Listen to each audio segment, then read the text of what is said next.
dans votre chronique ce matin, vous ne semblez pas comprendre. Vous avez parlé comme de manière triviale. Vous devez de l'argent à quelqu'un et vous le menacez. C'est l'essentiel de votre chronique ce matin. Exactement. Nous avons essayé de faire des efforts, de comprendre la posture du gouvernement camerounais, essayer de lui donner d'une manière ou d'une autre raison sur cette question. Malheureusement, toutes nos réflexions se sont avérées infructueuses. Donc on s'est rendu compte qu'effectivement, le gouvernement est coupable. Déjà, la prévention de la crise n'a pas été assez maîtrisée, elle n'a pas été inscrite dans la gestion de l'OTS, parce que ce n'est pas, il faut rappeler aux uns et aux autres qu'il y a eu un cessez-le-feu entre les deux parties après la première saison OTS. Et donc, ça veut dire qu'à un moment, les enseignants ont été assez compréhensifs. Ouais. Ils ont été résilients, ils ont été patients, ils ont donné la possibilité au gouvernement de pouvoir développer des mesures pour prévenir la suite de la crise que nous observons aujourd'hui. Donc, au niveau de la prévention, il faut dire que le gouvernement a totalement 0 sur 20. Maintenant, au niveau de la prise en compte de la menace qui était en train de se projeter, il faut dire qu'on a fait dans notre routine du biocarbone à la Djom Tokbo, comme on a bien géré, comme on a essayé de maîtriser les enseignants, en 2022, on leur a filé une entourloupe en or. Forcément, on pourra encore utiliser les mêmes stratagèmes. Et vous voyez, c'est la même méthodologie. On commence d'abord par les intimider, on commence d'abord par nier l'existence de la résurgence du mouvement. Et après, maintenant, on procède par des intimidations. Et enfin... Mais est-ce que vous ne sentez pas que 2023, c'est un peu plus... C'est un cran au-dessus, parce qu'on a une liste des anciens qui sont convoqués au commissariat spécial. Oui, effectivement. La méthode, il y a aussi... on n'a pas vu ça en 2022. Hein, la méthode, non, en 2022, on a même eu les incursions des forces de maintien de l'ordre dans les établissements pour aller essayer de brutaliser les enseignants. Donc, la méthodologie reste la même. Après la phase de l'intimidation, il y aura la phase de la délégitimation qui va arriver bientôt. Donc, le gouvernement va essayer d'organiser un dialogue au cours duquel il va convoquer sa part d'OTS pour délégitimer l'OTS authentique.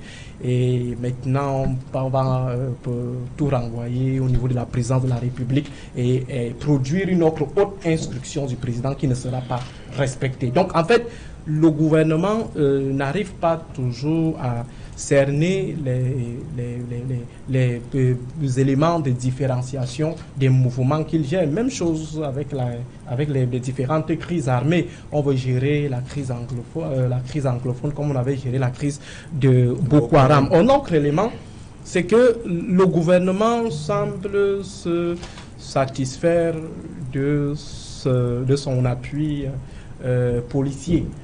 Il y a la répression qui est toujours là, qui est prête à être mobilisée pour mettre en déroute les revendications légitimes d'un corps de métier assez important dans notre pays. Un autre élément, c'est que les gens vous font comprendre que les enseignants exagèrent. Entre-temps, ils ne se mettent jamais à la place des enseignants. Ceux-là qui disent que les enseignants exagèrent, ma foi, ont leur salaire mensuel assez costaud. Restons sur le cas de ce proviseur. Il dit à l'enseignant, vous avez déjà votre matricule, tandis qu'il y en a qui sont à la recherche de ce matricule.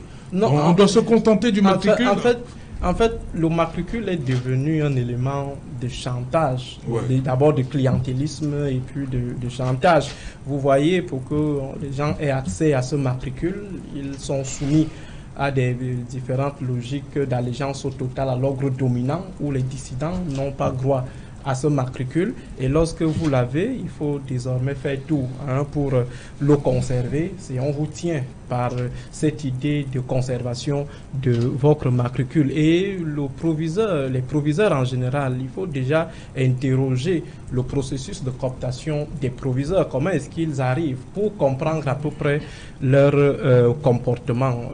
Les proviseurs, ce sont généralement des individus qui ont été produits dans des officines opaques avec une traçabilité qui n'est pas de mise, avec des logiques purement clientélistes, les logiques corruptives, de sorte qu'aujourd'hui, lorsque quelqu'un se trouve en position de gestion d'un établissement considéré comme une entreprise productrice de rentes, des rentes parallèles qui sont prélevées ça et là, APE et la gestion du budget, lorsque quelqu'un se trouve dans cette position, c'est comme si on t'avait mis dans une mangeoire. Et cette mangeoire est encore plus importante parce que il faut recouvrer tout ce que vous avez eu à investir pour avoir cette position. Et ça fait qu'aujourd'hui, ce maître à dos, ceux-là qui vous ont porté à la tête d'une institution transformée en entreprise productrice de rente, c'est mettre en difficulté tout l'investissement qu'on a eu à consentir pour devenir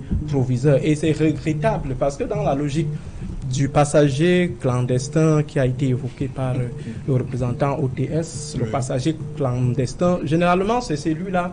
D'abord, il ne paye pas le ticket pour monter dans le bus. Maintenant, quand le bus tombe en panne, les autres commencent à pousser. Il était mal assis lorsque le bus démarrait. Lui, pas se placer devant. Les autres poussent, ils entrent dans la boue. Une fois que le bus démarre, le moment que les autres sont en train de chercher leur babouche et chaussures, il a déjà une bonne place dans la cabine. Et il est bien assis. Qui est le passager clandestin ici, ce sont les proviseurs. Donc, ça pas tous, pas tous. Bon, en tout cas, les proviseurs véreux, disons. Oui, on a suivi. Et entre-temps, Serge... On a suivi le proviseur lycée de Quitté, mais comme Gouet, il dit qu'il n'a pas encore... Non, je préfère dire, il ne fait pas ce boulot-là. Voilà. Proviseur, mention spéciale à lui, au proviseur. Et ces proviseurs-là sont généralement les premiers lorsqu'il y a une incidence positive, parce qu'il n'y a pas seulement des incidences. Lorsqu'il y a une incidence positive, ce sont les premiers à aller s'aligner à partir de 4 heures devant les banques et discutent même les rangs avec ceux-là qui ont mettre en difficulté leur carrière. C'est ça qui est souvent un peu regrettable. Et je pense qu'aujourd'hui, nous devons, au-delà des petits calculs, mettre en avant la conscience professionnelle et savoir que ce sont avant tout les collègues et que demain, eux-mêmes, ils peuvent être déchus et se retrouver en posture comme leurs collègues de l'OTS. Ok, c'est les passagers clandestins. Ok, on a compris.